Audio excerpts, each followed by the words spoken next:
ওই কবর যখন রেডি হয়ে গেল, ছেলেটা আস্তে করে বাবার লাশটা নিয়ে কবরে নামবে। নামার আগে ছেলেটা ডাক দিয়ে বলতেছেন, মুরব্বীরা, বুঝলাম না আমার আব্বার কি এমন গুনাহ, যেই গুনার কারণে আমার আব্বার কবর গুলাতে সাপ দেখা যায়। মুরব্বীরা কয়, আবার কি হইল? ডাক দিয়ে কয়, মুরব্বীরা গো, দ্বিতীয় নম্বর কবরে অবস্থা ভালো না।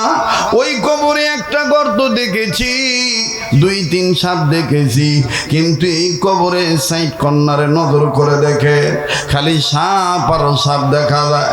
এলাকার মানুষের মধ্যে বলা কওয়া শুরু করে দিল, কি এমন পাপ করেছে, কি এমন করেছে পাপ, কবরে দেখা যায় সাপ। আতাইকুলা কেন্দ্রীয় কবরস্থানের উদ্যোগে মাহফিল। মনে রাখবেন, আমাদের শফিউল আলম তারেক ভাইয়ের বক্তব্য অনুযায়ী একটা কথা বলে দিই, ইতিপূর্বে অনেক জায়গায় হয়তো বা শুনিয়া থাকতে পারেন, আসলে মূলত কবর কিন্তু ভালো জায়গা নয়। কবর জায়গা ভালো নয়, কবর জায়গা ভালো নয়। বলেন, কবর জায়গা ভালো নয়। কবর আমল দিয়ে কবর গৃহ সাজায় নিতে হয়, আমল দিয়ে কবর গৃহ সাজায় নিতে হয়। কবর জায়গা ভালো নয়। কবর, সবাই, কবর জায়গা ভালো নয়। কবর আমল দিয়ে কবর গৃহ সাজায় নিতে হয়। কবর জায়গা ভালো নয়। কবর 6 দিন পরে নখ খসে যাবে, 9 দিন পরে চুল। 6 দিন পরে নখ খসে যাবে, 9 দিন পরে চুল। কবর গায়ে সামান নিতে কইরো না কেউ ভুল। মানো, কবর ঘরের সামান নিতে কইরো না কেউ ভুল। কবর গৃহের সামান তুমি আমল দিয়ে জোগাড় করতে হয়। কবর জায়গা ভালো নয়। কবর, আবার কবর জায়গা ভালো নয়। কবর, লিল্লাহে তাকবীর। এ বাবাজি, কেউ যদি চলে যায়, চলে যেতে দিবেন বন্ধু। শোনেন শোনেন, দেখেন, ইবাদত যদি আল্লাহর হুকুম মতে করেন, আল্লাহর কাছে যদি সাহায্য চান, রব আপনাকে সাহায্য করবে। কেমন সাহায্য করবেন বাবা? আল্লাহ পাকের কোনো বান্দা যদি বলেন, আল্লাহ তোমার ঘরে যে যদি ইবাদত করে নিয়মিত, আমার খিদা লাগলে কি তুমি খাদ্য দিবা, আমি ভয় পাইলে কি নিরাপত্তার চাদর তুমি দিবা। আল্লাহ বলেন, বান্দা শোনো, ফালিয়াবুদু রব্ব হাযাল বাইত আল্লাযী আত'আমাহুম মিন জু' ওয়া আমানাহুম মিন খাউফ। এ কথা কার? বলেন কার? কিন্তু আল্লাহর পথে যাইয়া যদি শয়তানকেও খুশি করেন, আল্লাহকেও খুশি করতে চান, তাইলেই বিপদ। তাইলে কি? তাইলে কি? আমি খুশি করবো একমাত্র কাকে? যারা বলেন কাকে? বাবাজি, আল্লাহকে খুশি করতে গেলে আল্লাহর হুকুম মতন চলা লাগবে। জীবনে বয়ান শুনছেন কিনা বাজান জানা নাই, দিলের কান লাগায় কথাগুলি শুনবেন বন্ধু। অবন্ধু, পৃথিবী বিশ্ববিখ্যাত একজন কলামিস্ট, পৃথিবী বিশ্ববিখ্যাত একজন মুফাসসির, পৃথিবী বিশ্ববিখ্যাত একজন দ্বীনের দায়ী, তিনি তার বয়ানের মাধ্যমে কথাটা এইভাবে বলেছে। একসময় বাজান মরহুম মাওলানা দেলোয়ার হোসেন সাইদি রহমতুল্লাহ আলাইহ, তিনি তার তাফসীরের মধ্যে, বাজান তার ওয়াজ মাহফিলের মধ্যে লক্ষ মানুষের মাঝে তিনি বইখানা হাতে নিয়া ওই বইটার দাওয়াত দিতেন। বাবা আমার বন্ধুগণ, বইটার নাম হলো কবরের আযাব, হাসরের পুরস্কার। আরে ভাইয়া, এখন আবার বাজান বাজান রে, নতুন করে একটা কিতাব আবার একজন পাকিস্তানের ব্যক্তি তিনি লিখছেন। ওই কিতাবটার নাম হলো চোখে দেখা কবর আযাব। ভাই গো, কেউ কারো দিকে তাকাইবেন না। যেহেতু গোরস্থানের মাহফিল, ইবাদত যদি করি আল্লাহর সাহায্য পাবো আল্লাহর। বাবাজি, আল্লাহর একজন বান্দা মুরব্বী মানুষ ইন্তেকাল করলেন। লাশটা ধোয়ানো হলো, কাপড় গায়ে পেঁচানো হলো। ভাইজান, আতর সুরমা চন্দন, এরপরে আমার বন্ধুগণ যা কিছু লাগে নাকি মুখে তুলে দিয়া, আরে বাবাজি, এই লাশটা নিয়ে গেল জানাজার নামাজের মাঠে। জানাজা পড়ার জন্য যখন দাঁড়াইলো, লাশটাকে সামনে নিল, নিয়ে যখন ইমাম সাহেব হুজুর আল্লাহু আকবার বলে নিয়ত বাঁধবেন, ইমাম সাহেব নিয়ত বাঁধলেন, মুসল্লিরাও বাঁধলেন।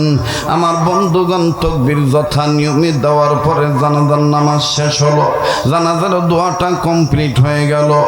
এবার লাশটা নিয়ে লাশের ওয়ারিস যারা বাজান তারা প্রথম কাঁধে নিলেন খাটিয়াটা। প্রথম বাজান তার সন্তান কাঁধে নিলেন। কিতাবে লিখেন, এক নম্বর হলো তার আপন সন্তান, দ্বিতীয় নম্বরে তার আপন ভাই। এই দুইজন মিলে কাঁধে আমার বন্ধুগণ লাশের খাটিয়াটা নিলেন।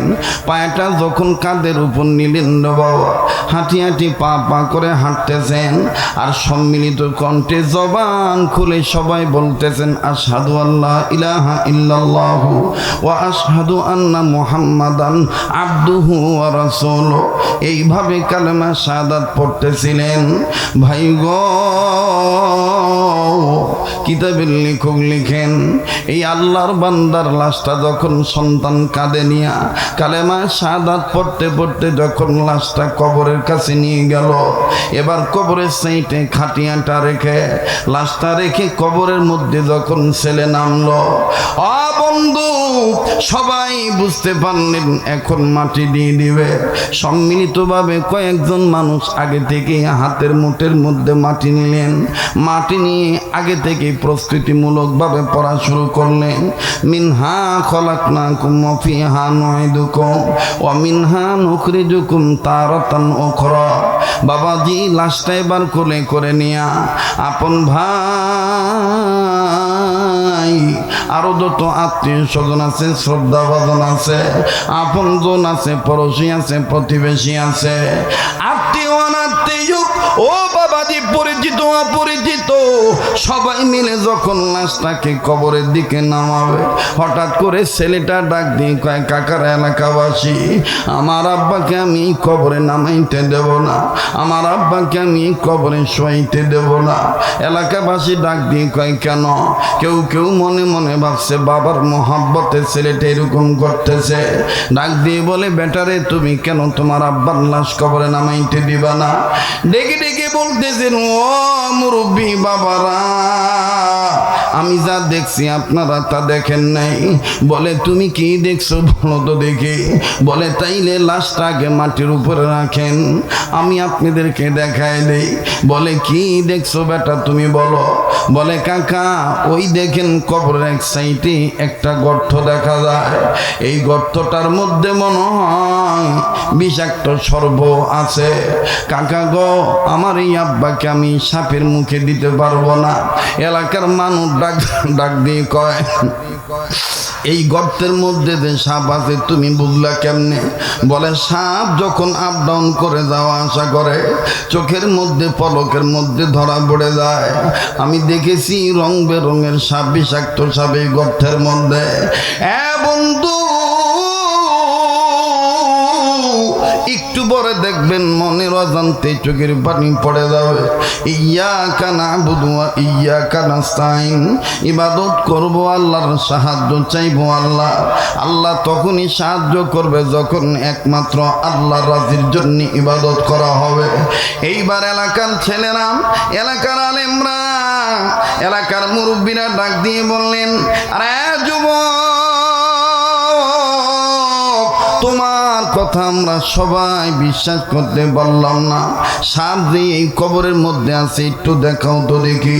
ছেলেটা বললেন, কাকা মনে যদি কিছু না নেন, আমার হাতে একটা কাঠি দেন, একটা লাঠি দেন, আমি গর্তের মুখের সামনের মাটিটা সরাবো।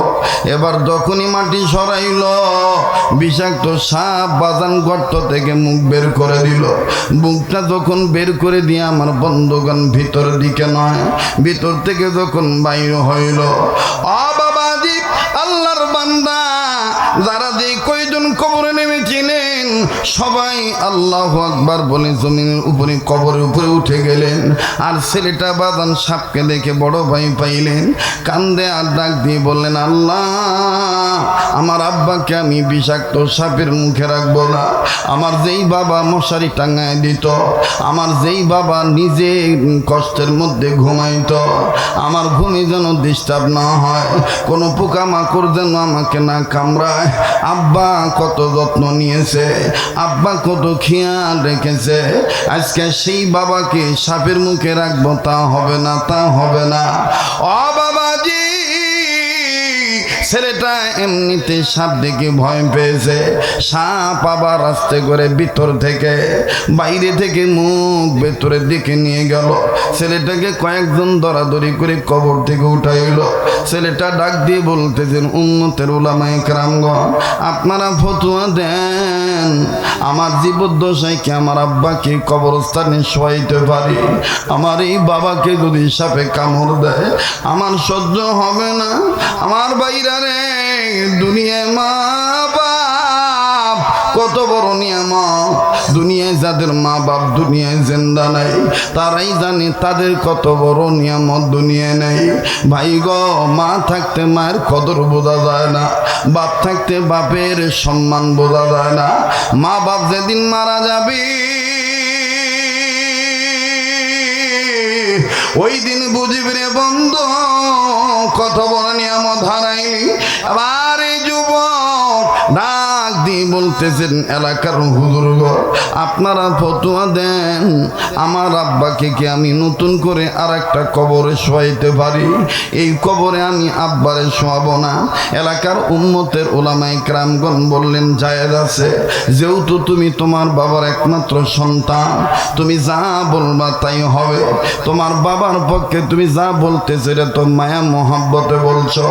হ্যাঁ হ্যাঁ, কেউ তার বাবাকে এরকম সাপের মুখে রাখবে না, হোক না তার বাবা লাশ, হোক না তার বাবা দুনিয়াতে নাই, কিন্তু চোখের সামনে এরকম সাপের মুখের সামনে কেউ তার বাপকে রাখবে না, কোনো বাবা তার সন্তানকে রাখবে না। এবার বাবাজি লম্বা কথা সংক্ষেপ করে দিলাম বন্ধু। পাশের আর একটা কবর খনন করা হলো। ওই কবর যখন রেডি হয়ে গেল, ছেলেটা আস্তে করে বাবার লাশটা নিয়ে কবরে নামবে। নামার আগে ছেলেটা ডাক দিয়ে বলতেছেন, মুরব্বীরা বুঝলাম না আমার আব্বার কি এমন গুনাহ, যেই গুনার কারণে আমার আব্বার কবর গুলাতে সাপ দেখা যায়। মুরব্বীরা কয়, আবার কি হইল? ডাক দিয়ে কয়, মুরব্বীরা গো, দ্বিতীয় নম্বর কবরে ও অবস্থা ভালো না। ওই কবরে একটা গর্ত দেখেছি, 2-3 সাপ দেখেছি, কিন্তু এই কবরে সাইড কর্নারে নজর করে দেখে খালি সাপ আর সাপ দেখা যায়। এলাকার মানুষের মধ্যে বলা কওয়া শুরু করে দিল, কি এমন পাপ করেছে, কি এমন করেছে পাপ, কবরে দেখা যায় সাপ, কি এমন পাপ করেছে যে পাপের ফসল হিসাবে কবরে তাকে কামড়ানোর জন্য সাপ রেডি আছে। বাবাজি আবার বলছি, কেউ চলে গেলে চলে যেতে দিবে, কারো যাওয়া দেখে কেউ যাবেন না বাবা। হাত আল্লাহওয়ালাদের হাতের সাথে লাগালো।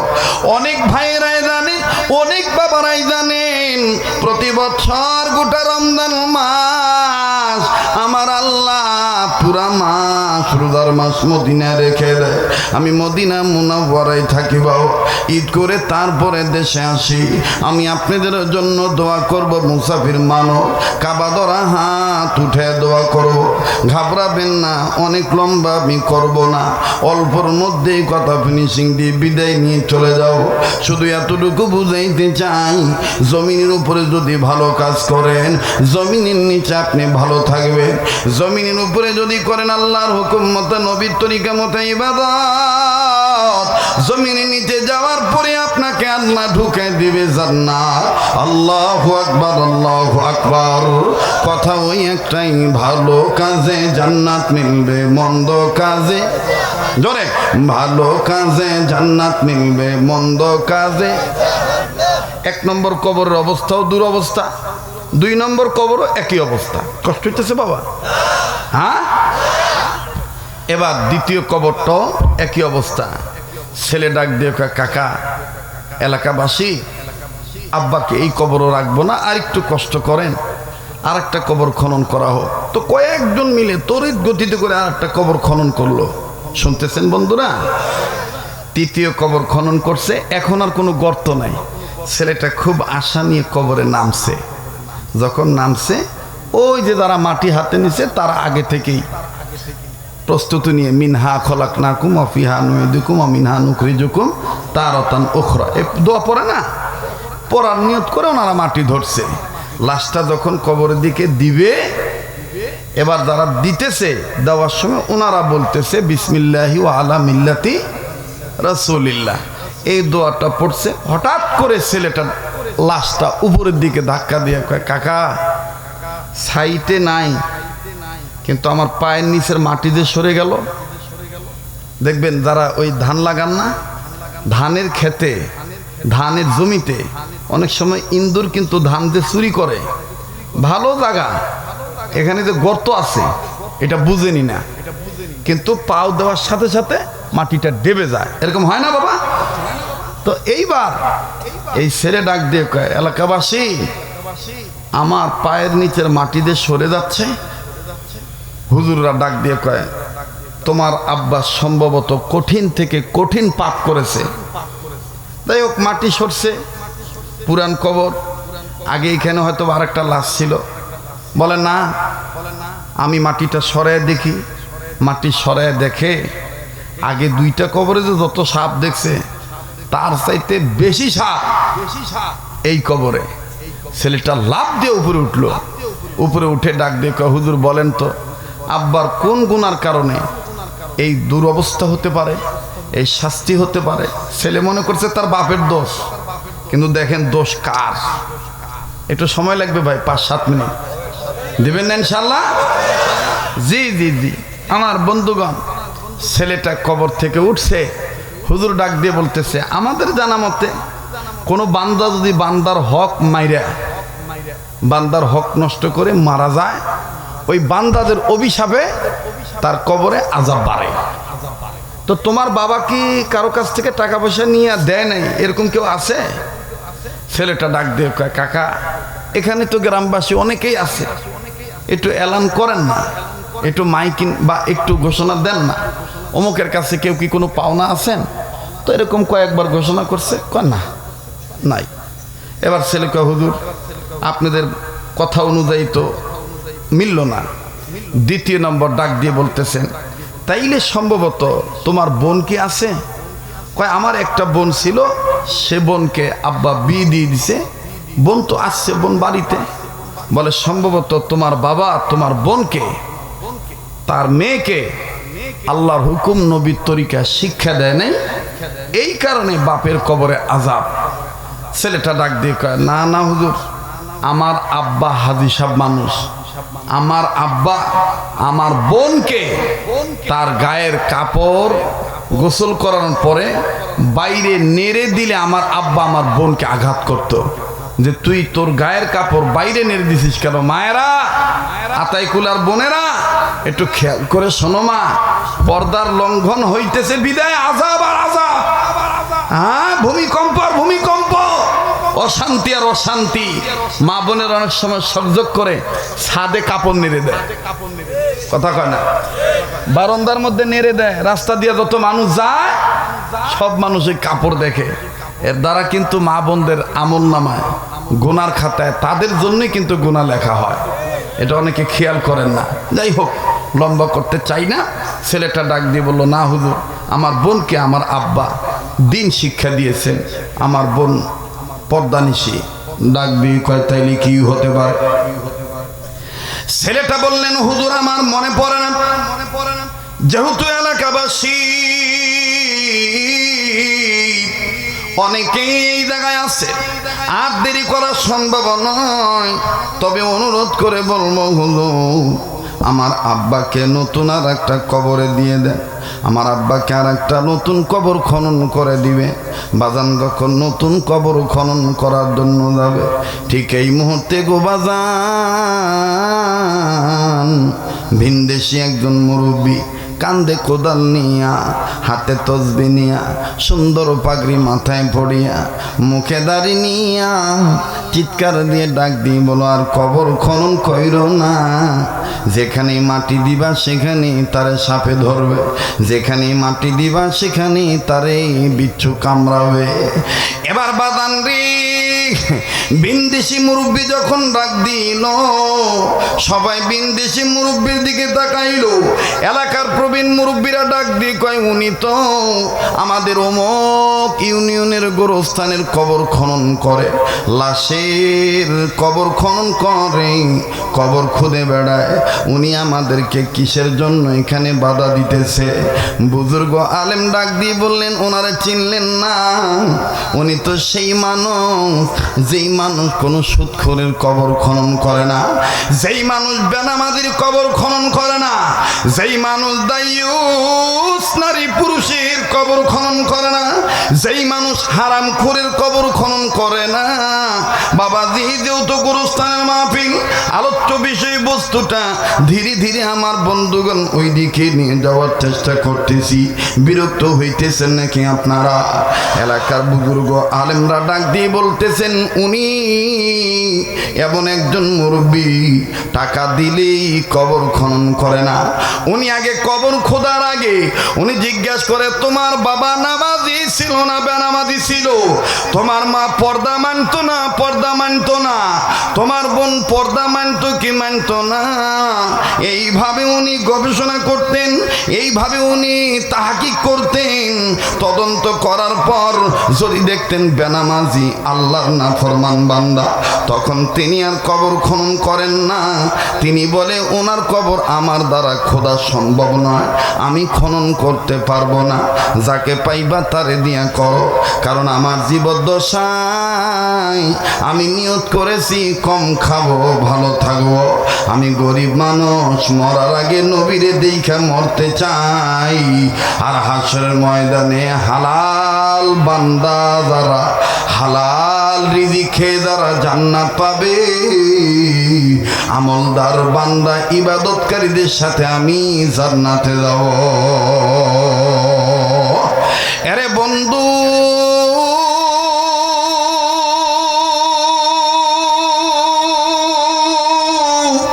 এই মুরব্বীর পরিচয় যখন দেওয়া হলো, মুরব্বী ডাক দিয়ে বলতেছেন, আপনারা অন্য কোনো কবর খনন করবেন না, শুধু আমায় এতটুকু বলেন, ওই মৃত ব্যক্তির ছেলেকে, ছেলে আশা নিয়া, বুক ভরা আশা নিয়া ডাক দিয়ে কয়, কাকা আমি ওনার সন্তান। মুরব্বী কাছে এসে ডাক দিয়ে কয়, তুমি কি তার বেটা? বলে, হ্যাঁ আমি তার বেটা। এবার বাজান মুরব্বী কোদালটা নিচে থুইয়া বাম হাত দিয়া আমার বন্ধুগণ ছেলেটার ওই মৃত ব্যক্তির সন্তানের কানটা ধরে গালের মধ্যে এমন জোরে একটা থাপ্পড় মারলেন। থাপ্পড় মেরে ডাক দিয়ে কয়, তুমি কি জানো তোমার কারণে তোমার বাবার কবরে সাপ? আমার কারণে আমার বাপের কবরে সাপ? মারেন, আরো মারেন, কিন্তু বুঝা কেন? কয়, তোমার কি মনে নেই? তোমার কি মনে নাই তুমি আল্লাহর ইবাদত করার জন্য বাবার সাথে রওনা দিয়েছিলা? প্রতিমধ্যে তোমার সঙ্গ দোষের কিছু কুচক্রী ফ্রেন্ড সার্কেল বন্ধু তোমাকে ইশারা করছে মদ খাওয়ার জন্য, আরো দুইটা খারাপ কাজ করার জন্য। তোমার বাবার চোখে ফাঁকি দিয়া তুমি আল্লাহর ঘরে না ঢুইকা তুমি গেছিলা ওই জায়গায়। ছেলেটা ডাক দিয়ে কয়, কাকা আপনি জানলেন কেমনে? এবার ওই এলাকার প্রবীণ বুজুর্গ ডাক দিয়ে বলতেছেন, ওনারে তুমি চিনো নাই? উনি প্রতি রাত নবী মুহাম্মদকে স্বপ্নে দেখতে পায়। আওয়াজ দিয়ে বলেন না সুবহানাল্লাহ। বাদান চাইছিলাম একটু শর্টকাট বয়ান করে নেমে যাব, কিন্তু সোনার বাপদানেরা আমার, আপনাদের বসাটা এত ভালো লাগতেছে, বাজান মনটা খুব ভরে গেছে। আর আজকে আপনাদের অন্তরের মধ্যে এমন প্রেম ঢুকে গেছে, হুজুর যতক্ষণ আমরাও ততক্ষণ। কথা কন না বাজান? চলবে কি চলবে না? বলেন চলবে কি চলবে না? আল্লাহ কবুল করেন, জোরে করেন আমিন। আবার জোরে বলেন আমিন। ওগো বাবাজি,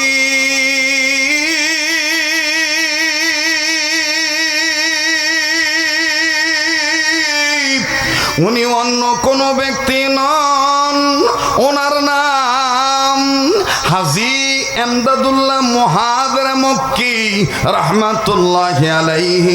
জোরে কর না আল্লাহু আকবার। আবার বলেন না আল্লাহু আকবার। হাজী এমদাদুল্লাহ মুহাজির মক্কি রাহমাতুল্লাহির জীবনী খুললে পাওয়া যায়, উনি প্রতি রাতে বিশ্ব নবীকে স্বপ্নে দেখতে। আমার বন্ধুগণ একটু খেয়াল করে শুনবেন, কোনো দিকে কোনো নজর নাই। হাজী সাহেব রহমতুল্লাহ ডাক দিয়ে বলতেছেন, তোমার কারণে তোমার বাবার কবরে আযাব, তোমার বাবার কবরে এইরকম সাপ, তোমার বাবারে সাপ কামড়াবে, যেখানে কবর দাও না কেন সেখানে সাপ তোমার বাবা কিভাবে ধরবে। ছেলেটা আস্তে আস্তে করে দুর্বল হয়ে যায়, মুরব্বীর পায়ের কাছে পড়ে যায়। আমার বন্ধুগণ, আমার বাবাদিরা, জীবনে শেষ বয়ান মনে করে বয়ান করছি। কার পিছনে জানি মালাকুল মউত দাঁড়ায় রয়েছে, কার জন্য জানি জংলার বাঁশ রেডি হয়ে গেছে, কার পিছনে জানি আমার বন্ধুগণ মালাকুল মউত দাঁড়ায় রয়েছে, কার জন্য জানি কবরের মাটি বায়না হয়ে গেছে। অবাজান কান্না না আসলো কান্নার ভান ধরবে। এক ফোঁটা চোখের পানি দেখো যুবক তুমি ফালাইতে পারো কিনা, আল্লাহ তাতেও তোমারে মাফ করে দিবে। ওই রকম গুনাহ তোমার মধ্যে আছে কিনা একটু হিসাব নিয়ে বসো, একটু হিসাব করো, নিজের চিন্তা নিজে করো। বক্তা কেমন সুর দিল, বক্তার গলা কেমন, এই কথাগুলো চিন্তা বাদ দিয়ে দাও, নিজেরে নিজে চেনো। মান আরাফা নাফসাহু ফাকাদ আরাফা রাব্বাহু। যে নিজেরে চিনলো সে আমার আল্লাহরে চিনলো, যে নিজেরে চিনে নাই সে আমার আল্লাহরে চিনে নাই। আমার বন্ধুগণ, হাজী সাহেব রহমতুল্লাহ আলাইহি ডাক দিয়ে বললেন, তুমি তোমার আব্বাকে থুইয়া যখন তুমি ওই বাজে আড্ডাখানায় গেছিলা, মদও খাইছিলা, বন্ধুদের বুদ্ধিতে ওই কাজগুলো করছিলা, তোমার আব্বা মসজিদে যাইয়া যখন দেখছে তুমি নাই, এরপরে তোমার আব্বা একে জিজ্ঞাসা করছে, ওকে জিজ্ঞাসা করছে। একজন বলছে তোমার সন্তান তো তোমার চোখে ফাঁকি দিয়া ওই জায়গায় অমুক জায়গায় গেছে, নিষিদ্ধ জায়গায়, যেই জায়গায় তোমার ছেলে ফুর্তি করার জন্য গেছে। তোমার বাবা ওই রাত্রে তোমার নিয়ে কত বুঝাইছিল, তোমারে বলেছিল, বেটারে এই দুনিয়া থাকার জায়গা না, এই দুনিয়ায় কেউ চিরদিন থাকতে পারবো না। তোমার বাবা কেঁদে কেঁদে বলেছিল, বাবা রে বাবা, তুমি যদি গুনার কাজে শামিল হও, তোমার পাপের কারণে আল্লাহ আমি হাজী সাহেব হইলো মাফ নাও করতে পারে, সন্তানের কারণে মা বাপ গ্রেপ্তার হইতে পারে। কথা বলেন ঠিক না ব্যাঠি? বাজান খুব খেয়াল করে কথাগুলি শোনা চাই। ছেলেটাকে মুরব্বী ডাক দিয়ে বলতেছেন, বেটা তোমার বাবা সেই দিন কেঁদে কেঁদে অস্থির হয়ে গিয়েছিল, তুমি সেই দিন বলেছিলে আব্বা আর কোনো দিন এই পাপ করব না। এর মধ্যে 7 দিন যাইতে না যাইতেই 8ম দিনের দিন তুমি আবার সেই পাপ করেছ, মনে কি পড়ে তোমার? ছেলেটা ডাক দিয়ে কয়, হুজুর আমার গোপন খবর আপনি জানলেন কেমনে? বলে, আমার আল্লাহ পাক আমাকে জানাই দিয়েছেন নবী মুহাম্মদের মাধ্যমে। আল্লাহওয়ালাদের বাতিল চোখের পাওয়ার আছে। এ ভাইয়া ওলি আল্লাহরা গুনাহগারও চিনে, নেককারও চিনে।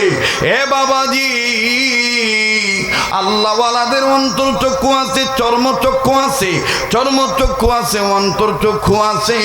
প্রত্যেকটা মুমিনদের অন্তর চক্ষু আছে। যারা সত্যিকারের মুমিন তারা অন্তর চক্ষু দিয়ে অনেক কিছু দেখিতে পায়। কথা বলেন ঠিক না বেঠি? এই মুরব্বীকে ছেলেটা ডাক দিয়ে বললেন, হুজুর তাইলে এখন কি আমার আব্বার কবর থেকে আর সাপ সরানোর বুদ্ধি নাই? বলে, শোনো শোনো, তোমার আর একটা গোপন খবর আছে। এই গোপন কথাটা এতগুলা মানুষের সামনে আমি বলবো না, একটু আড়ালে আসো, আমি তোমার কানে কানে বলবো। ছেলেটা বললেন, বলেন হযরত জি। হাজী সাহেব রহমতুল্লাহ আলাইহি বললেন, দেখো তো, ওই দিন, খালি এতটুকু বলছে, ওই দিন হাজী আমদাদুল্লাহ মুহাজির মক্কি রহমতুল্লাহ আলাইহি আঙ্গুল উঁচু করে যখন বাজান ইশারায় কথা বলতেছিলেন, এলাকার সব নবীন প্রবীণ ওলামায়ে কেরামগণ নজর করে দেখতেছেন, যুবক খালি মাটি থাবড়াইতেছে আর বুকের মধ্যে থাবড়াইতেছে আর বলতেছে, আল্লাহ, বাপের আগে কেন আমারে মরণ দিলা না? আমার কারণে আমার আব্বার কবরে যদি এই আযাব হয়, আল্লাহ তুমি আমারে মরণ কেন দিলা না? আমার ভাইরা, আমার বাবাজিরা, পর্দার আড়ালের মা বোনেরা, এই যুবক এলাকার মানুষদেরকে ডাক দিয়ে বললেন, ওগো মুরব্বীরা, একটু আপনারা সময় দেন, আমি বাড়িতে যাব আর আসব। এরপরে আব্বাকে নতুন করে যেই জায়গায় সাপ থাকবে না ওই জায়গায় কবর দেও। হাজী আমদাদুল্লাহ মুহাজির মক্কি তিনি ওখানে দাঁড়ালেন, সমস্ত মানুষ সেখানে দাঁড়িয়ে থাকলেন। যুবক যখন একটা দৌড় মেরে নিজের বাড়িতে চলে গেল, পিছন থেকে কাকা ডাক দিয়ে কয়, ওর মাথা ভালো না, ওর মেজাজ ভালো না, ও কিন্তু একরোকা ছেলে, ও এমন হইতে পারে সুইসাইড করবে, আত্মহত্যা করবে। ওরে যাইতে দিয়েন না, ওরে যাইতে দিয়েন না, ওরে একা কেউ ছাড়িয়েন না। আমার বন্ধুগণ, চাচা খালি এইভাবে কান্দে আর ডাক দিয়ে বলে, কাকা দাঁড়াও দাঁড়াও। আমার বন্ধুগণ ভাতিজাকে ডাকতে ডাকতে ভাতিজা চলে গেছে। যাওয়ার পর দরজা আটকায় দিয়েছে, জানালা আটকে দিয়েছে। আমার বন্ধুগণ নতুন করে পানি দিয়া গোসল করতেছেন। চাচা বুঝতে পারলেন আমার ভাতিজা গোসল সারতেছেন। গোসল সারার পর সুন্দর একটা জায়নামাজ বিছাইয়া নতুন কাপড় পরিয়া এই ছেলে হাত তুলে বলতেছেন, আল্লাহ আল্লাহ, ওই মুরব্বী আমার গোপন খবর সব জানে। আল্লাহ তুমি জানাইছ, যেটা জানতো শুধু আমার বাবা। আমার বাবা আমার মায়েরও বলে নাই। আমার বাবা কত কষ্ট নিয়ে কবরে গেছে গো আল্লাহ। আল্লাহ এতদিন আমি বুঝি নাই, আল্লাহ এতক্ষণ আমি বুঝতে পেরেছি।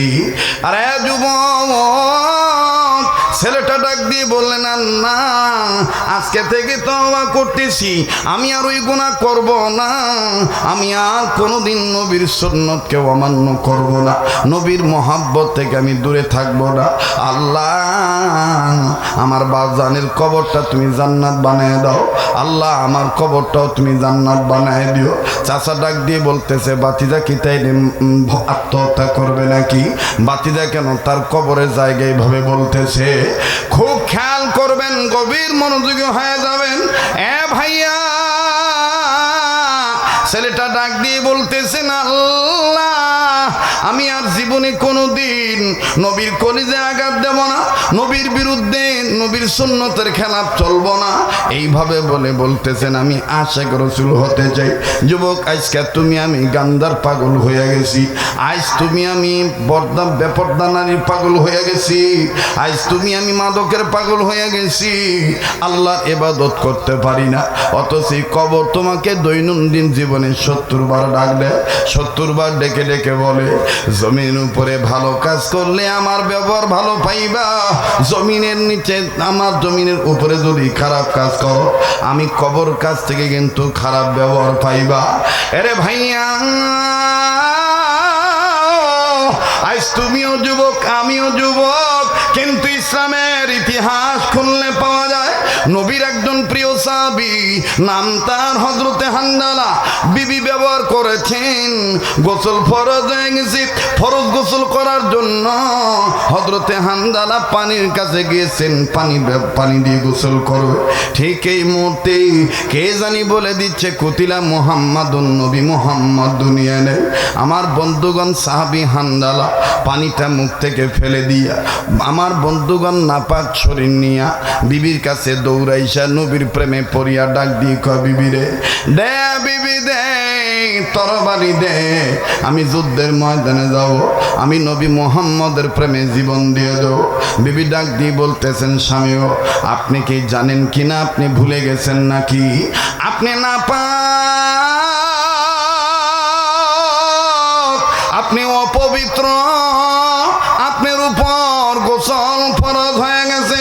সাহাবী হানজালা কান্দা ডাক দিয়ে কয়, বিবি রে, আমি কার জন্য গোসল করব? বিবি তুই শুনছস কিনা জানি না, কে জানি বলে যায় কুতিলা মুহাম্মাদুন, নবী মুহাম্মদ দুনিয়ায় নেই। ওরে বিবি তুই আমার বিদায় দিয়ে দে, বেঁচে থাকলে দেখবে দুনিয়ায়, আর না হয় দেখবে কিয়ামতের ময়দানে। তবে বিবি শোন, আমি মুহাম্মদ রাসূলকে ভালোবাসি, আদর্শ নেতা মানি, ইবাদত মনে করে। হযরতে হানজালা বিবির কাছ থেকে তরবারিটা নিয়ে হন হন করে ছুটে চললেন যুদ্ধের ময়দানে। যুদ্ধের ময়দানে যাইয়া আমার বন্ধুগণ কতগুলি কাফের বেঈমানদেরকে জাহান্নামে পাঠিয়ে দিলেন চিরতরে। এবার হযরতে হানজালার পিছন থেকে কাফের বেঈমানেরা কেউ আক্রমণ করে। কাফের বেঈমানদের আক্রমণে আক্রান্ত হইয়া হযরতে হানজালা রাদিয়াল্লাহু তাআলা আনহু শহীদ হয়ে গেল। বাজানদের যুদ্ধ যখন শেষ হয়ে গেল, আল্লাহ নবী মুহাম্মদুর রাসূলুল্লাহ সাল্লাল্লাহু আলাইহি সাল্লাম ঘোষণা করে দিলেন, তোমরা কারা গো? আমার প্রিয় সাহাবীরা শোনো, যারা ধর্মকে প্রতিষ্ঠিত করার জন্য আল্লাহর জমিনে আল্লাহর হুকুম বাস্তবায়নের জন্য আল্লাহর জমিনে আল্লাহর আইন প্রতিষ্ঠার লক্ষ্যে, আমি নবীর আদর্শ বাস্তবায়ন করার লক্ষ্যে যারা জীবন দিয়ে শহীদ হইল, আমি নবী বলে দিলাম তাদেরকে তাদের লাশ খুদে খুদে বের কর, তাদেরকে বিনা গোসলে কবর দিয়ে দাও, তাদের গোসল করানো লাগবে না, তারা শহীদ। সাহাবায়ে কেরাম নবীদের এই হুকুম পাওয়ার পর, এ বাবাজি,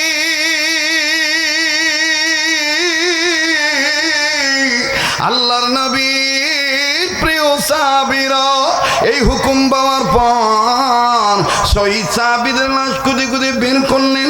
সব শহীদ সাহাবীদেরকে বিনা গোসলে যখন কবর দিতে দাও, হঠাৎ করে 2-4 সাহাবী নবীর কাছে আইসা কয়, নবী ওই কোনায় একজন মহিলা ডাক দিয়ে কয়, আমার স্বামীরে বিনা গোসলে কবর দিও না, আমার স্বামীরে বিনা গোসলে কবর দিও না, তোমার আমার জিজ্ঞাসা করিও না কেন বিনা গোসলে কবর দেওয়া যাবে না, তবে যদি প্রয়োজন হয় নবী মুহাম্মদের কাছে বলবো।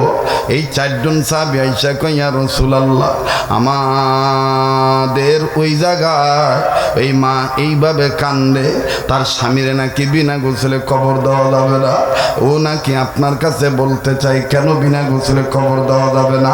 নবী বললেন, অনুমতি দিয়ে দিলাম, আসতে বলো। কিতাবের লেখকগুলিকে গরিবুল্লাহ মাসরুর ইসলামাবাদী রহমাতুল্লাহ আলাইহি ইসলামের ইতিহাসের মধ্যে লেখেন, বাবাজি সঠিক ইবাদতকারী দেখেন কারে বলে? আল্লাহ নবী সাহাবীর স্ত্রী নবীর সামনে আসলেন, নবী বললেন, মা তোমার স্বামীরে কেন বিনা গোসলে কবর দেওয়া যাবে না? স্ত্রী কান্দার কয়, নবী আপনি আমার স্বামীরে বিনা গোসলে কবর দিতে দিয়েন না। বলে, কেন? তোমার স্বামীর পরিচয় কি? মহিলা কান্দার ডাক দিয়ে বলে, আমার স্বামীর নাম হযরতে হানজালা। আপনার প্রিয় হানজালা আমাকে ব্যবহার করেছে, তার উপর গোসল ফরজ হয়ে গেছে, ফরজ গোসল করার জন্য পানির কাছে গিয়েছেন। ঠিক এই মুহূর্তে কে জানি বলছে, আপনি নবী মুহাম্মদ দুনিয়া নেই, আপনি নবী নাকি, আপনি নবীকে নাকি কাফেররা কতল করে ফেলছে, শহীদ করে ফেলছে। তখন আমার স্বামী গোসল কথা বাদ দিয়া, আমার স্বামী আপনার প্রেমে পড়িয়া ইবাদত মানে করিয়া নাপাক আয়েশা ডাক দিয়ে বলল, বিবি আমার তরবারি দে, যেই দুনিয়ায় নবী নাই, ওই দুনিয়া আমি কার জন্য গোসল করব? বেঁচে থাকলে দেখা হবে দুনিয়ায়, আর না হয় দেখা হবে কিয়ামতের ময়দানে। ওগো নবীজি এত বুঝাইলাম স্বামী আপনি না পাক, আপনি না পাক, কিন্তু আমার স্বামী হানজালা আপনার প্রেমে পড়িয়া কিছুই শুনতে চাইল না। তরবারি খানা নিয়ে যুদ্ধের ময়দানে ঝাঁপিয়ে পড়লো, কাফেরদের মারলো, কাফেররাও জাহান্নামে চলে গেল। কিন্তু কয়েকজন কাফের আক্রমণে আমার স্বামী হানজালা শহীদ হয়ে গেল। তাই বলি ইয়া রাসূলুল্লাহ, আমার স্বামী হানজালা রে বিনা গোসলে কবর দিয়েন না, একটু গোসল করায় কবর দে। আল্লাহ নবী বললেন সাহাবীরা যাও হানজালার লাশ খুঁজে খুঁজে বের করো। এবার সব সাহাবীরা হানজালার লাশ খুঁজে বের করে। তিনজন সাহাবী নবীর কাছে দৌড়ে এসে কয় ইয়া রাসূলুল্লাহ, এতগুলা লাশ আর হানজালার লাশ কেমন জানি আলাদা। বলে কেমন আলাদা? বলে হুজুর ওদের গায়ে শুধু রক্ত, ওদের গায়ে তেমন ভিজা না, কিন্তু আপনার এই হানজালারে কে জানি গোসল করায় দিয়েছে। দাড়ি থেকে পানি পড়ে, চুল থেকে পানি ঝরে, গায়ের পশম ভিজা দেখা যায়, আর শরীর থেকে এত সুন্দর গ্রান, এত খুশবু, এত গ্রান। ওগো নবীজি হানজালারে মনে কে জানি গোসল করাইছে। আল্লাহ নবী আইসা দেখেন ঠিকই হযরত হানজালার লাশটা ভিজা। আল্লাহ নবী আসমানের দিকে তাকাইলেন, ফানাজালা জিবরাইল আমিন হাজির হইয়া ডাক দিয়ে কয় ইয়া রাসূলুল্লাহ, হানজালা যেই হানজালা আপনার প্রেমে পড়িয়া ইবাদত মানি করিয়া গোসলের কথা ভুইলা যাইয়া নাপাক শরীর লইয়া জীবন দিয়া শহীদ হইতে পারল, লাগবে না লাগবে না, ওই হানজালাকে আর গোসল দেওয়া লাগবে না। ওই হানজালাকে গোসল করায় দিয়েছেন শাই রব্বানা। এই হানজালারে আমার আল্লাহ আসমানের উপরে উঠাইয়া জান্নাতের পানি দিয়া গোসল করাইয়া আপনার কাছে পাঠায় দিয়েছে গো নবী। এবার নবী বললেন সাহাবীরা রে, হানজালারে আর গোসল করাইতে হবে না, হানজালার গোসল হইয়া গেছে জান্নাতের পানি দ্বারা। ওরে ভালো কাজে জান্নাত মিলবে, মন্দ কাজে বলেন ভালো মৌখিক ইবাদতকারী, অন্তরের দিক দিয়ে অনেকে ইবাদতকারী হতে পারি নেই। আরে বাবাজি আর লম্বা নয়। এইবার এই যুবক আল্লাহকে বললেন, আল্লাহ আমারে তুমি আর বেইজ্জত করো না, কোনো মানুষের কাছে তুমি আমার গুনাহ প্রকাশ করাও না। আল্লাহ তওবা করতেছি, আর না আমি আর জীবনে গুনাহ করব না। চাচা ডাক দিয়ে বলতেছেন, বাতিদা এরকম করে কান্নাকাটি করে 2 রাকাত নামাজ পড়লেন 4টা নিয়ত করে। বাবাজি বিরক্ত হইতেছেন নাকি আপনারা? পিছনের ভাইয়েরা কি বলেন, বিরক্ত হইতেছেন নাকি? ছেলেটা 4টা নিয়তে 2 রাকাত নামাজ আদায় করলে, সলাতুল হাজত, সলাতুল তাওবা, সলাতুল শুকর, আর আল্লাহ পাকের রহমতের চাদরে থাকার নিয়ত করে। এই 4টা নিয়তে 2 রাকাত নামাজ আদায় করলে, নামাজ আদায় করার পর কিন্তু বাজান এই ছেলেটা মুনাজাতে বলছিল, আল্লাহ যদি আমার তওবা কবুল করো, আমারে যদি মাফ করে দাও, আমার বাবার কবর থেকে যদি সাপগুলো সরাইয়া দাও আল্লাহ, তাইলে আমার সেজদা থেকে মাথা তুলতে দিও। আর যদি মাফ না করো, এই সেজদার মধ্যেই আমার জীবন তুমি মালাকুল মউত দ্বারা নিয়ে যাও। আমি আর এই মুখ কাউরে দেখাইতে চাই না। বাবাজি ছেলেটা সেজদা থেকে মাথা তুললেন, সালাম ফিরাইলেন, 2 রাকাত নামাজ কমপ্লিট হয়ে গেল। এলাকার কিছু মানুষ কবরস্থান থেকে দৌড়াইসা ডাক দিয়ে বলতেছেন, কই রে বাবা দেরি করোস কেন? তোর বাবার কবরে যেই জায়গায় সাপ ছিল, প্রত্যেকটা জায়গায় আমার আল্লাহ ফুল বাগিচায় ভরপুর করে দিছে। আবার বলেন না সুবহানাল্লাহ। বাজান রে, আল্লাহর হুকুম নবীর তরিকার মতে আপনাকে ইবাদত করা লাগবে।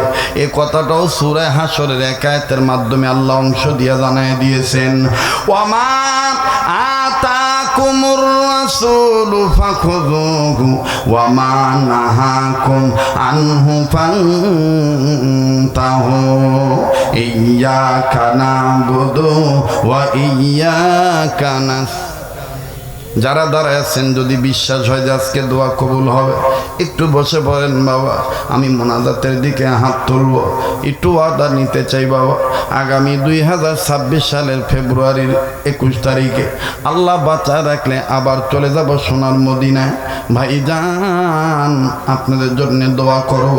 এই কাবা ধরা হাতের সাথে হাত উঠাইয়া মা বাবার নামে, আত্মীয় স্বজনের নামে, ময় মুরব্বীদের রুহের মাগফিরাত কামনা করিয়া দেশের জন্য, দশের জন্য একসাথে দোয়া করে যাবেন বাবা। এরকম তৈয়ার আছে, নিয়ত আছে, কার কার একটু হাত তুলে দেখান।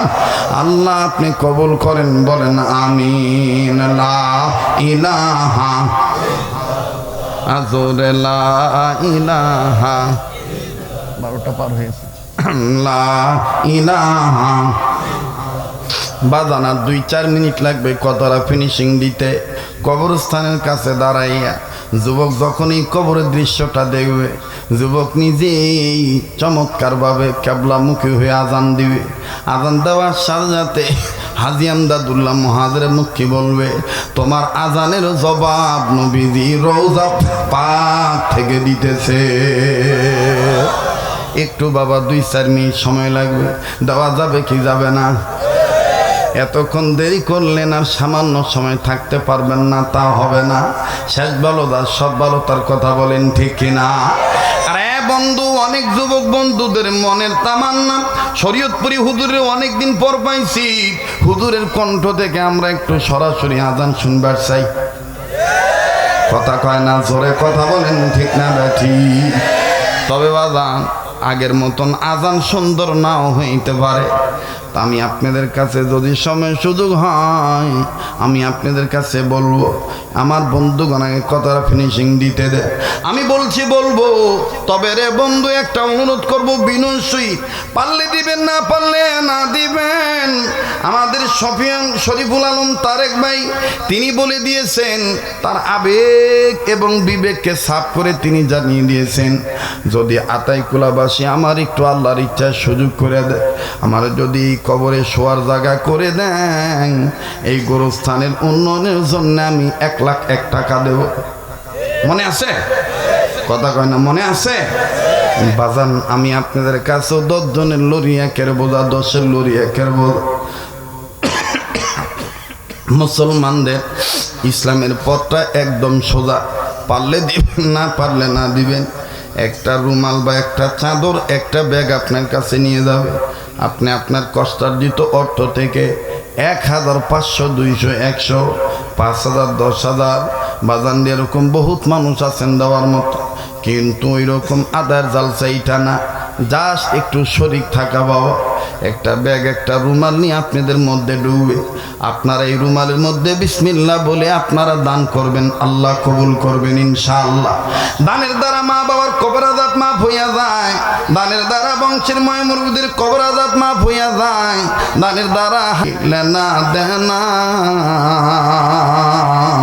তোমার আমার আপন যিনি তিনি ঘুমায় মদিনা। বলেন, তোমার আমার আপন যিনি তিনি ঘুমায় মদিনা।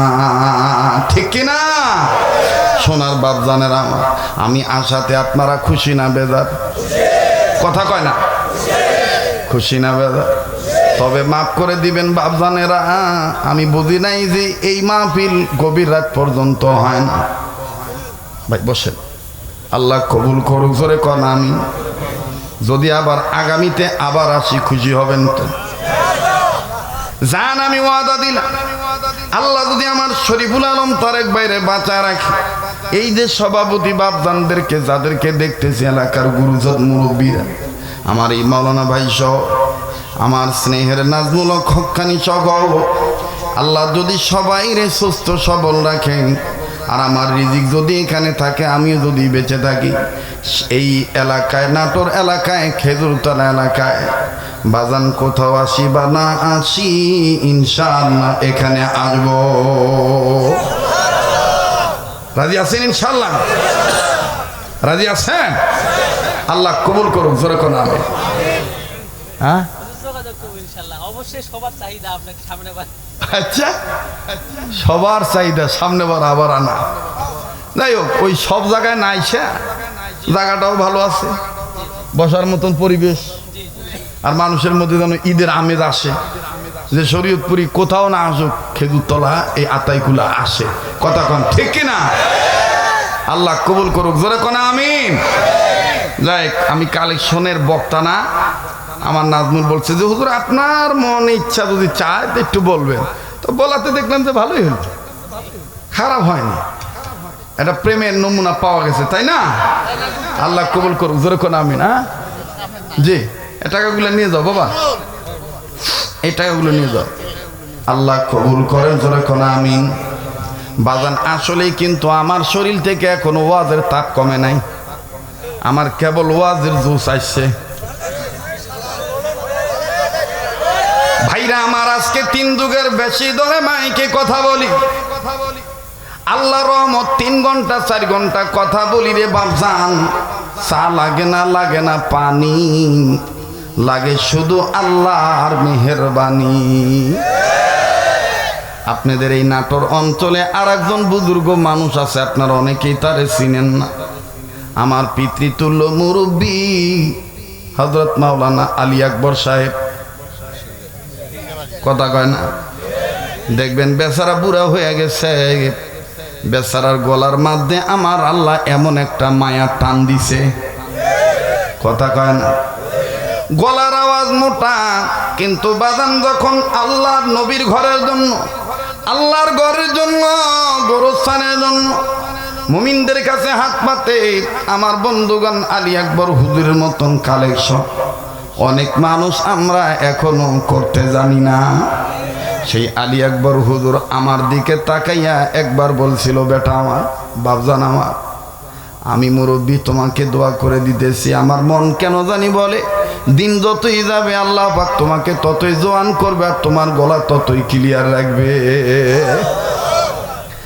আমার বন্ধুগণ, ওই যে শুরুতে বলেছিলাম, একটা নিয়ত করবেন, আমার দ্বারা কারো যেন ক্ষতি না হয়, পারলে উপকার করব, না পারলে আমার দ্বারা যেন কারো কোনো ক্ষতি না হয়। পারবো তো ইনশাআল্লাহ। এবার ছেলেটা দৌড়ে আসলেন বাবা, দৌড়ে ঈশা নজর কইরা দেখতেছেন কবরের প্রত্যেকটা জায়গায় ফুল বাগিচায় ভরপুর হইয়া গেছে। এবার ছেলেটা হুজুরদেরকে বলে, হুজুর আপনারা বলেন আব্বা কোন কবরে নাম্বারটা থমো না 3 নাম্বারটা থমো। এলাকার মুরব্বীরা আর ওই বুজুর্গ ডাক দিয়ে কয়, তোমার তওবা আল্লাহ এমন কবুল করা করছে, তোমার বাবাকে এই দুনিয়ার যেখানেই কবর দাও না কেন সেখানেই তোমার বাবা জান্নাত পাবে। ইয়্যাকা না'বুদু ওয়া ইয়্যাকা নাস্তাঈন ফাদখুলি ফি ইবাদি ওয়াদখুলি জান্নাতি। আল্লাহু আকবার। এবার বাজান আমার ভাইরা যখন বুজুর্গরা এই কথা বললেন, আগের যেই বুড়ারা দৌড়াইয়া চলে গেছিল, ওই বুড়ারা এখন দৌড়ে আসে, আল্লাহ মরণ হাজি হিসাবে না হই আমান হলো না কেন? সুবহানাল্লাহ কবেন না? এজন্য বাজান সময় থাকতে সাধন করা লাগবে, জীবন থাকতে এই মরণের চিন্তা করা লাগবে, কবরের সামান জোগাড় করা লাগবে। কথা বলেন ঠিক কিনা? আজ থেকে মৃত্যু পর্যন্ত যতদিন বাঁচব উম্মতের আলেমদের সাথে সম্পর্ক রাখবো ইনশাআল্লাহ। নারায়ে তাকবীর। মোটামুটি 2 ঘন্টা পার হয়ে গেছে, কিন্তু আপনাদের যে অবস্থা, হয়নি মানে আজকে পড়ে গেছে প্রেমের ধাঁধা, মানে মহব্বত, ঠিক কিনা বলেন? কেবা কোনো তোবারক তো নাই। তোবার ওই যে এক ভাই করতেছে লাগবি না, মানে শরীয়তপুরীর মাহফিলে তোবারক থাকে না। কথা কোন ঠিক কিনা? আল্লাহ আমি জানি না এরা কোন মা বাবার সন্তান। আল্লাহ গো, এরা এই দুনিয়ার জমিনে জান্নাতের প্যান্ডেলে, জান্নাতের বাগানে আসলো, মরার পরে এদের জ্ঞাতি গোষ্ঠী বংশের লোকদের এবং এদেরকে জান্নাতি মহা সম্মেলনে শরীক করায় দিও। জোরে বলে না আমিন। নারায়ে তাকবীর। এবার সবাই বলতেছে মরণ যদি তোর বাপের না হয়ে আমার হইতো। আর আগে কি কইছিল? তোর বাপ জানি কি পাপ করেছিল। এই স্বভাব আছে না আমাদের? মন্দ দেখলে কয় আল্লাহর গজব, আর ভালো থাকলে কয় করছে আল্লাহর নিয়ামত। ঠিক না? কিন্তু যখন দেখে তখন নিজে পাগল হয়ে কয় যে এটা আমার হলো না কে। আল্লাহ পাক আমাদের সবাইকে সহিবুদ দান করে। তো দেখলো যে সব মুরব্বীরা ছটফট ছটফট করতেছে, দৌড়দৌড়ি করতেছে। এই যুবককে হাজী সাহেব হুজুর বললেন, বাবা আজান দাও তো, আজান দিলেই এদের দিলে আল্লাহর মহব্বত ঢুকে যাবে। তখন এই যুবক কেবলামুখী হইয়া কয়, হুজুর আমি তো আজান দিতে পারি না। কয় যা পারো তাই দাও। তো ওই সময়ের যুবকরা আবার মাশাআল্লাহ দাওয়াত তবলিগের কাজে সময় লাগাইতো, মক্তবে পড়তো। আর এখন তো আমাদের সমাজে আজান শুনলে ঘুম আসে, ঘুম ভাঙার কথা, আরো ঘুম আরো আসে। আমি একবার জিজ্ঞেস করছিলাম, চাচা মিয়া আপনার আজানের অবস্থা কে? কয় টেকা জিনকা আজানো সিংকা।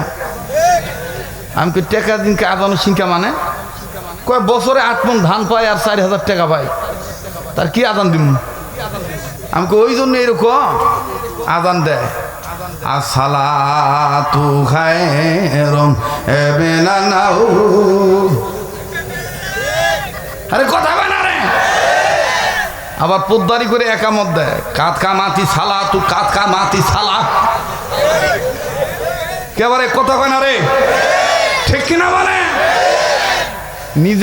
নিজের গায়ের জোরে নিজের টাকা দিয়ে চলা যায়, কিন্তু ইসলামকে কখনো গায়ের জোরে চালানো যায় না। ইসলামকে চালাইতে হয় আল্লাহর হুকুম মতে, নবীর তরিকা মতে, কোরআন সুন্নাহ মোতাবেক। কথা বলেন ঠিক কিনা? কোরআন তেলাওয়াত করে গান গায়ের গীতের মতন পড়ে, ইয়াসিন ওয়াল কুরআনিল হাকিম ইন্নাকা লামিনাল মুরসালিন।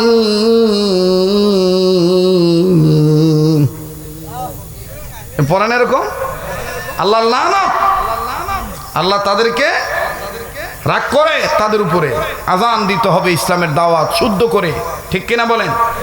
গলার সুর থাক আর না থাক, কি হয়েছে ভাই? আজান দিমু তাহাজ্জুদ পড়ে বাড়ি যাবো। বাপরে, তাহলে আজান দিবার পরে এক শর্তের বিনিময়ে এই জমিনের উপরে যতদিন বাঁচবো আজকের আজান শুনি ইনশাআল্লাহ নিয়মিত নামাজ প্রতিষ্ঠা করব। ইনশাআল্লাহ। আল্লাহ কবুল করেন, জোরে কোন আমি। নিজে পড়বো, বন্ধু বান্ধবদেরকে কি করব? নামাজের দাওয়াত দেবো। এই যুবক, এলাকার মধ্যে একটা সমিতি করবি। কি সমিতি? 12 জন 15 জন একটা সমিতি করবি যে ফজরে নামাজের সময় কাই বিছনা থাকে রে, কে বিছনা থাকে রে, ওর বিছনাত পানি ঢেলে দিন। এগুলা ভালো কাজে প্রতিষ্ঠা করতে পারিস না? অজগুজি কক্সবাজার যাওয়ার জন্য চাঁদা তুলিস, কথা কয় না? ওই নলডাঙ্গা নতুন বাইর হয়েছে কি জানি মিনি কক্সবাজার, হ্যাঁ পাটুল, ওটি দেয় ডুব পারে। যুবকরা আবার আমাকে সাহায্য করে, ওটি দেয় ডুব পারে। এগুলা বাদ দিয়ে এগুলো প্রতিষ্ঠা করতে পারিস না? যে আমরা হ্যাঁ আমার ভাই বলতেছে, ভাই উত্তরবঙ্গের ভাষা তো ভালোই জানে। লে কতদিন ধরে আসছে দিকে, ঠিক না? আল্লাহ কবুল করুক, জোরে কোন আমি। মন চাইতেছে না মাইক থেকে বিদায় নেই না, আমরা শুনবো কম, আমল করব। মাইকওয়ালা ভাই আছেন তো? আর একটু সাউন্ড দাও তো বা। হাই রে কিপটা রে। হ্যাঁ একটু পাতলা করো, পাতলা করে দাও। আজান না শুনলে এরা দাওয়াত দিবে না। অজগুবি কবিতে বাদাম খাওয়া বন্ধ করলেন, আজান দিবার করলাম, আজানও দিলেন না। দেখবেন এই ঘুমাচ্ছেন নাকি? না সবাই আল্লাহু আকবার করলো না।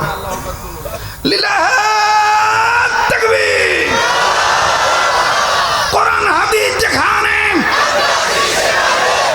যারা বলছে যে শরীয়তপুরি আসবে না, এখন ওরা শুয়ে থেকেও শান্তি পাচ্ছে না। ঠিক ঠিক কিনা কন? মানে শান্তির নিন আসবে না, শান্তির ঘুম হবে না। অন্যের ঘুম কারালি নেই, নিজের ঘুম হয় না, ঠিক কিনা বলেন? একটু ধৈর্য ধরা লাগে। দা গুড নিউজ কাম স্লোলি, ভালো কাজের রেজাল্ট আস্তে আস্তে আসে।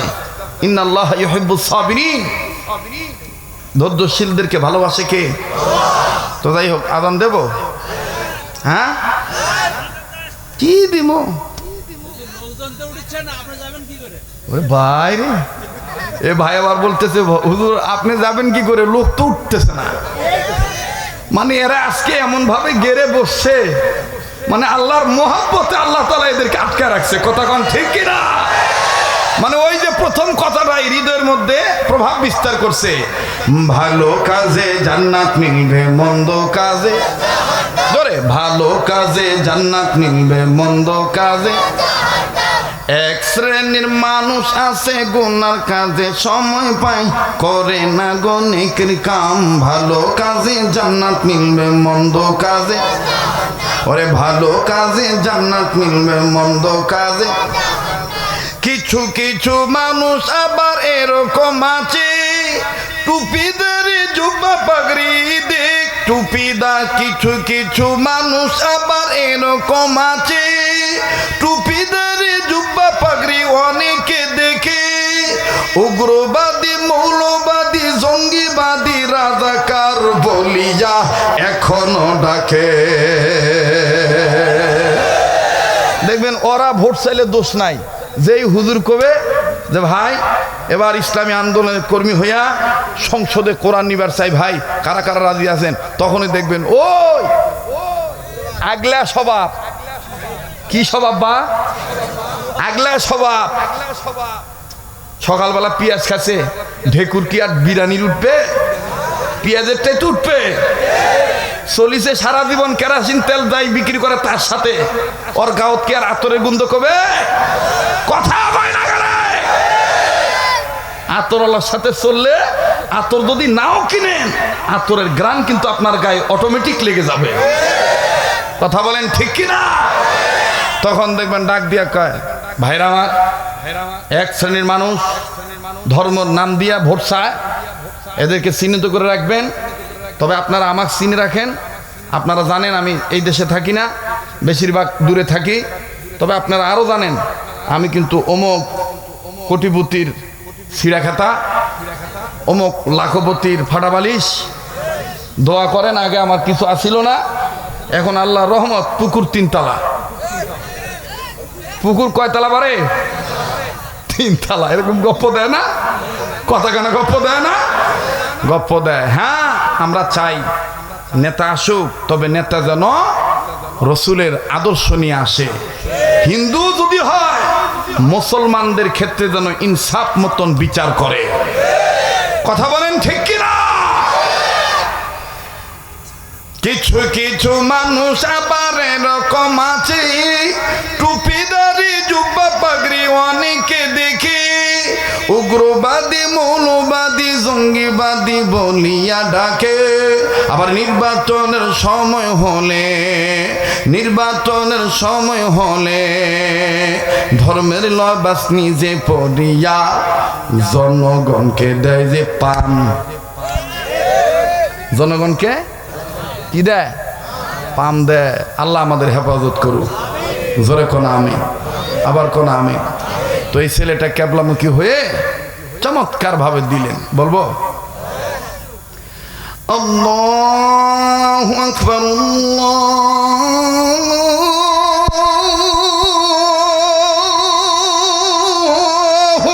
আকবার। আপনাকে তো ভালোই লাগতেছে, কিন্তু যারা ঘুমাইছে ওরা কবে যে এ পাগলা মলবি কুঠে গেল রে, এত তাড়াতাড়ি ফজর আজান দিচ্ছে। এটা ফজর আজান লয় রে বা, এটা প্রেমের আবদার। কথা কোন ঠিক কিনা? আল্লাহু আকবার, আল্লাহু আকবার। হয়েছে তো? ওই যে শিয়ালগুলোরও খবর হয়েছে।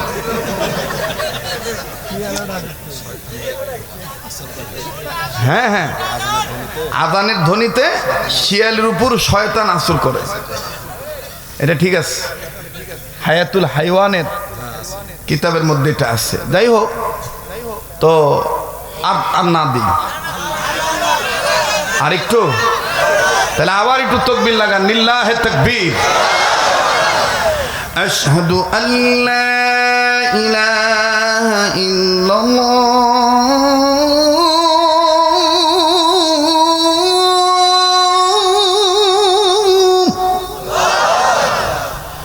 আশহাদু আল্লা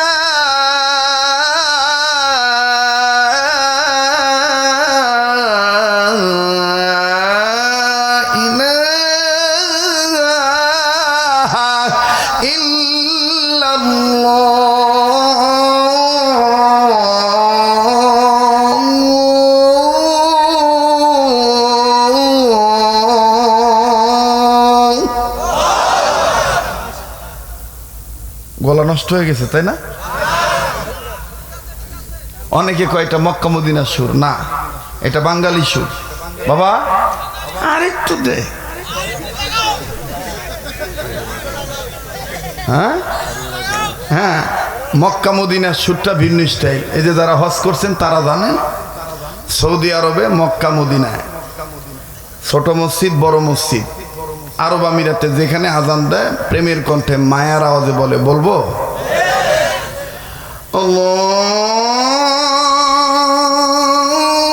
আল্লাহু আকবার, আল্লাহু আকবার।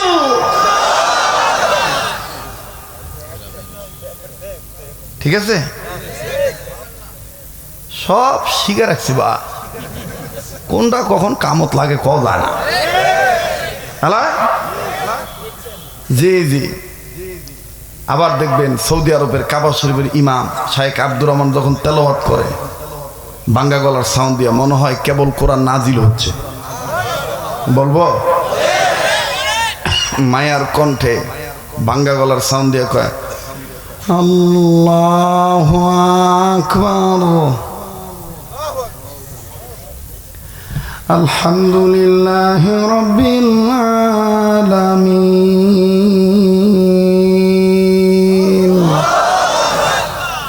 আর রহমানির রহিম, মালিকি ইয়াউমিদ্দিন, ইয়্যাকা না'বুদু ওয়া ইয়্যাকা নাস্তাঈন, اهدنا الصراط المستقيم صراط الذين أنعمت عليهم غير المغضوب عليهم ولا الضالين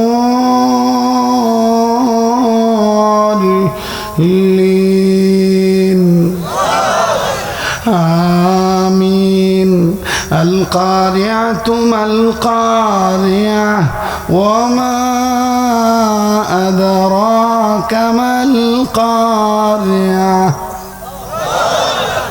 আবার একই সূরা দেখবেন আরেকজন ইমাম আছে শাইখ আব্দুল রহমান সোরাইম, মোটা গলার আওয়াজ দিয়ে কয়, আল্লাহু আকবার, আলহামদুলিল্লাহি রাব্বিল আলামিন, আর রহমানির রহিম, মালিকি ইয়াউমিদ্দিন। মারহাবা কর।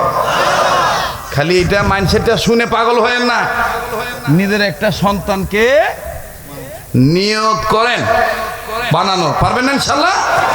বাস ভাইয়া বসো, ভাইয়া যারা দাঁড়ায় আছেন বসে দোয়া করবো, বসে দোয়া করা আদব। আরে কার জানি দাদা নাই, দাদি নাই, নানা নাই, নানি নাই, আত্মীয় স্বজন নাই, আপনজন নাই, দোয়া হবে ভাইয়া, সবাই বসে পড়েন। নিতান্ত যারা বসবেন না তারা দাঁড়িয়ে থেকে দোয়া করবেন।